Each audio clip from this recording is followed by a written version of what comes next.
Olá a todos, bem-vindos a mais uma videoaula de História. Vamos continuar o assunto sobre a Grécia, pessoal do sexto ano. Então a gente já estudou, a gente já viu sobre o período pré-homérico, depois nós vimos sobre o período homérico. Vamos ver agora o período arcaico, entre 800 e 600 anos antes de Cristo. Bom,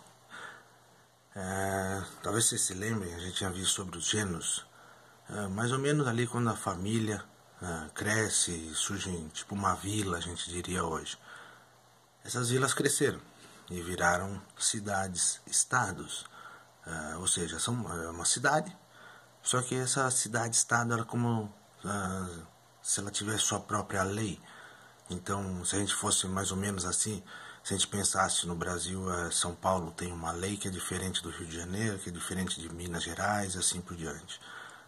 Então, surgem as polis, né, as cidades, e o habitante da polis é o político, ou seja, o cidadão, aquele que pertence à cidade.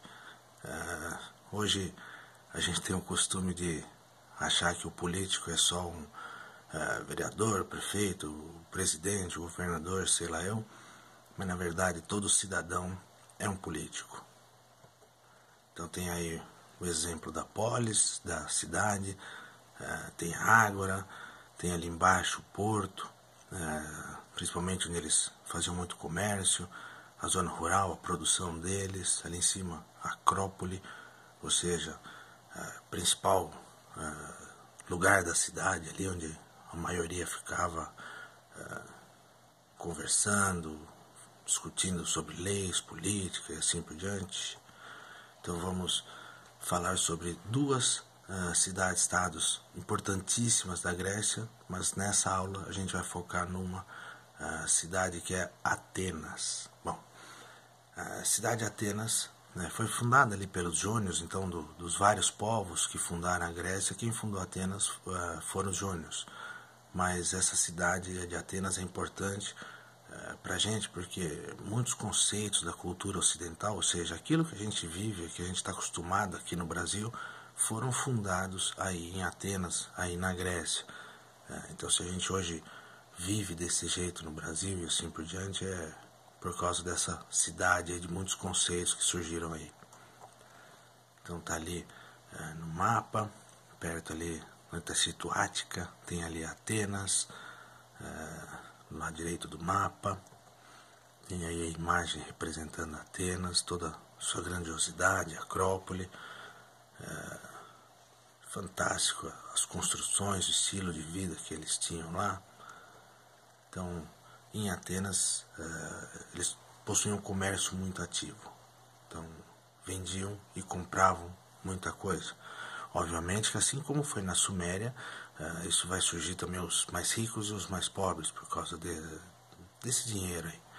Então o solo do território grego não era muito fértil, ou seja, era difícil plantar. E como que eles iam produzir?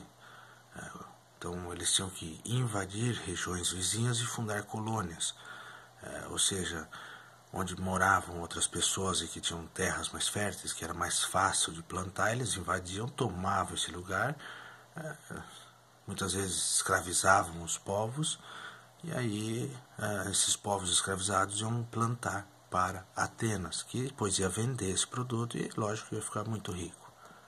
Então, tem aí também imagem, vamos dizer assim, da zona rural de Atenas, e por causa desse monte de povo aí que eles invadiram e conquistaram, cada povo tinha o seu estilo de vida, tinha a sua cultura.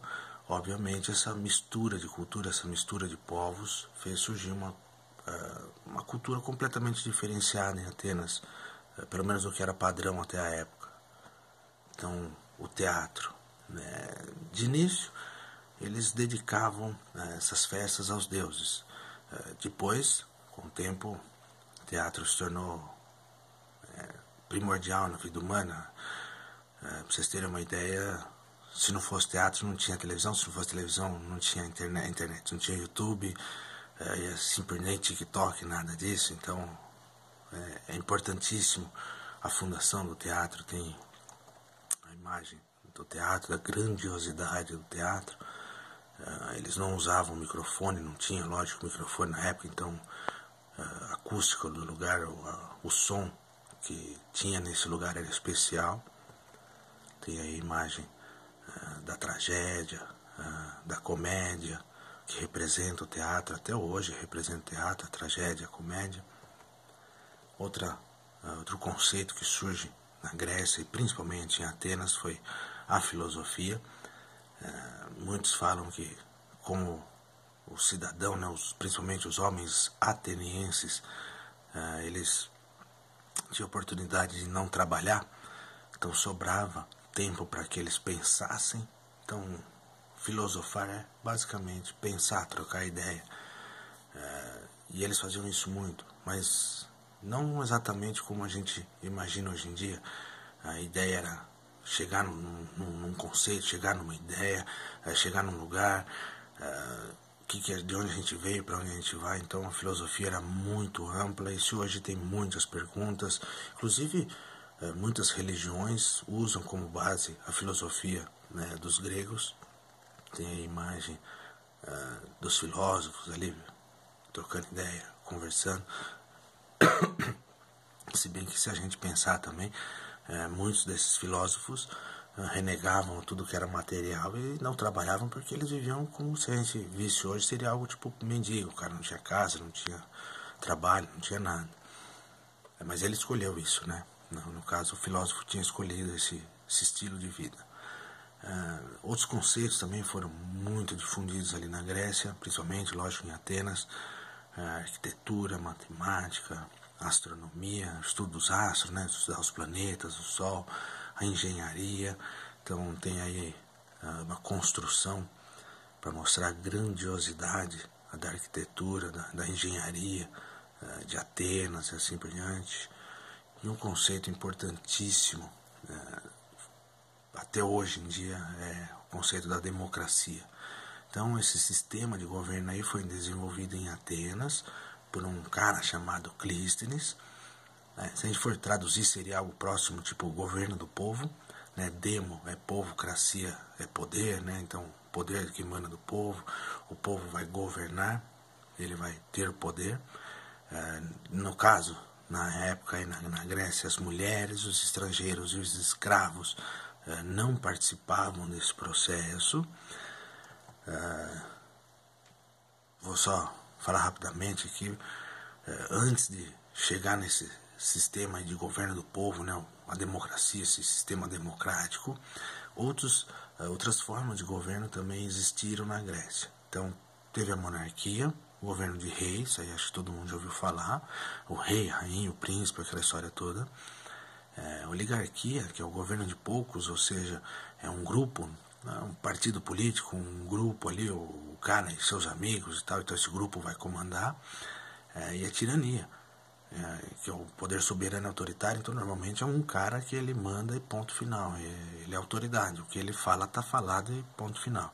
Então, após passar por tudo isso, filósofos desenvolveram um conceito democrático, né, de democracia, e assim Atenas começou a adotar o sistema de democracia direta.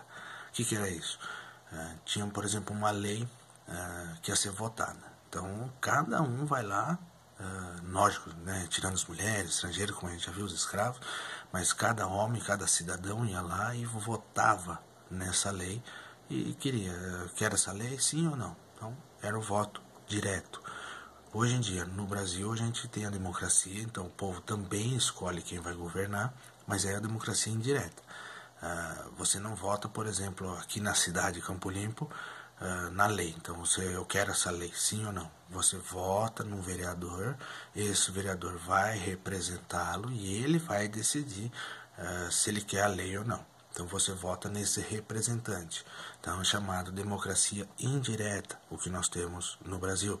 Então em Atenas também era democracia, no Brasil é democracia, mas são sistemas diferentes. Tem aí a Assembleia de Atenas, as pessoas decidindo o que ia valer, o que não ia valer, que lei que ia ser votada ou não. E a sociedade, né, a vida em Atenas, então dá uma olhada como que as pessoas viviam. Então lá no topo da pirâmide, ou seja, quem estava comandando ali, assim, era menos gente, mas tinha mais direito, era o cidadão. Então eram homens com mais de 18 anos, eles participavam do governo, eles tinham muitos direitos, podiam ter propriedade, pagavam imposto, ou seja, podia ter uma casa, mas tinha que pagar um imposto sobre isso, mas eles tinham uma situação, né, que eles não trabalhavam, ou seja, aquela história que a gente falou sobre os filósofos, eles não trabalhavam, então eles podiam pensar bastante, conversar bastante. As mulheres, livres ou não, né, elas não tinham direitos, então se ela fosse escrava ou não, ela não tinha direito, ela não podia participar da política, ela não votava e ninguém votava nela, sempre devia obediência a um homem, normalmente era o pai, né, e depois quando se casava o marido, e as ricas ficavam em casa e as pobres saíam para trabalhar. Depois tinham os estrangeiros, então eles eram livres, ou seja, não eram escravos, mas não participavam da política, também não votava ninguém votava neles e tal, e eles pagavam impostos, serviam ao exército, ou seja, os caras trabalhavam bastante, pagavam bastante, e se tivesse uma guerra eles é que iam pegar nas armas e ir lá lutar. Eles não podiam ter propriedade, então normalmente vivia de um comércio, de uma outra situação ali, né, sem poder comprar uma casa, por exemplo, e normalmente eles trabalhavam no comércio, como eu acabei de falar, mas abaixo de tudo, sustentando toda essa pirâmide aí de Atenas, dos cidadãos, das mulheres, inclusive dos estrangeiros, tinham por último ali os escravos. Então eles não eram livres, normalmente não, eles eram propriedade de um cidadão, então o cidadão comprava um escravo, ou adquiria um escravo, e esse cara era dele, o que ele mandasse esse cara tinha que fazer, ponto final. Eles eram prisioneiros de guerra, ou filhos de escravo, então se tivesse uma guerra, o cara que foi preso na guerra virava escravo, ou o cara nascia filho de escravo e já era escravo. E normalmente eles trabalhavam ali na agricultura ou no serviço doméstico, ou seja, produzindo no campo ou limpando casa e alguma situação assim na casa de alguém. Bom, essa aula foi mais comprida, mas Atenas é importantíssimo, isso que a gente falou, lógico, é como a gente fala, ensino fundamental, a gente dá uma olhada mais básica, depois com o tempo na vida vocês vão ouvir falar muito ainda sobre outros conceitos, como que a gente discutiu aqui, né, democracia, filosofia e assim por diante, então vocês vão ouvir falar muito disso ainda durante a vida, mas fiquem tranquilos, é para 2 semanas a aula, então apesar do tempo ser mais comprido, é mais tranquilo, não é rápido, não é para 1 semana só. Então, obrigado, né, agradeço aí. Na próxima aula a gente continua o assunto sobre Grécia. Logo a gente vai falar sobre, ao lado de Atenas, a outra cidade-estado mais importante, que é Esparta. Então, por hoje é só. Obrigado, juízo, e a gente se fala. Até mais.